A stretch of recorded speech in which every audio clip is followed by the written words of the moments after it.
Halo teman-teman SMK Kimia Industri. Yuk, kita lihat bagaimana karya dari lab bisa menjadi peluang usaha nyata. Kita simak video, dari laboratorium ke rumah tangga.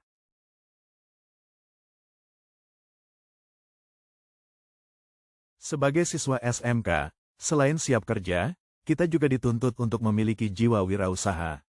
Salah satunya sebagai siswa teknik kimia industri, bisa kita buat sendiri produk-produk yang biasa digunakan dalam rumah tangga dari bahan-bahan di laboratorium.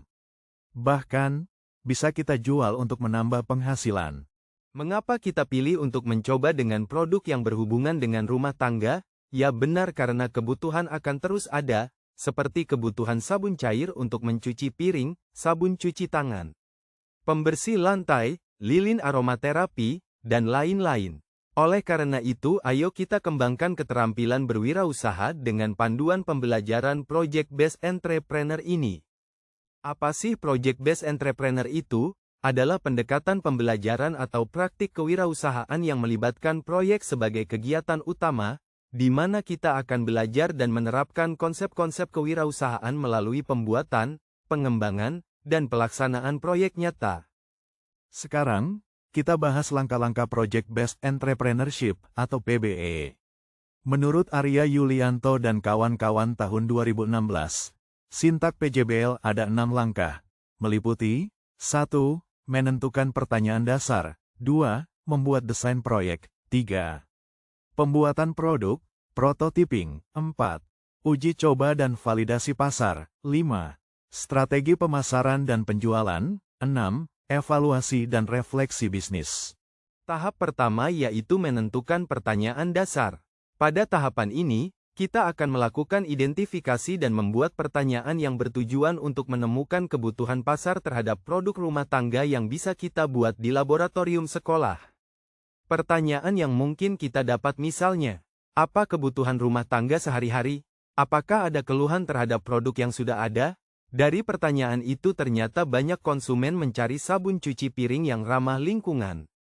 Aktivitas dari tahapan ini, kalian bisa melakukan observasi, wawancara pengguna rumah tangga, atau melakukan survei kecil. Tahap kedua adalah membuat desain proyek. Pada tahap ini, kita akan mengembangkan ide produk yang solutif, kreatif, dan inovatif. Sebagai contoh, kalian menemukan bahwa produk yang muncul untuk dikembangkan adalah sabun cuci dari bahan alami, lilin relaksasi dari minyak jelantah dikombinasikan dengan minyak esensial, pembersih lantai tanpa bahan kimia berbahaya. Jika sudah, kita dapat memilih ide paling potensial dan relevan. Kita bisa melakukan tahap ini dengan melakukan mind mapping, serta diskusi dengan tim atau kelompok. Tahap ketiga adalah pembuatan produk. Pada tahap ini, kita akan membuat prototipe awal produk yang sudah disepakati oleh masing-masing kelompok atau tim. Pada tahap ini kita akan melakukan uji coba formulasi dari produk yang akan kalian buat seperti sabun, lilin, dan pembersih di laboratorium atau ruang praktik. Kemudian kalian harus membuat desain kemasan menarik dan fungsional agar mampu memberikan kesan pada produk yang kalian buat.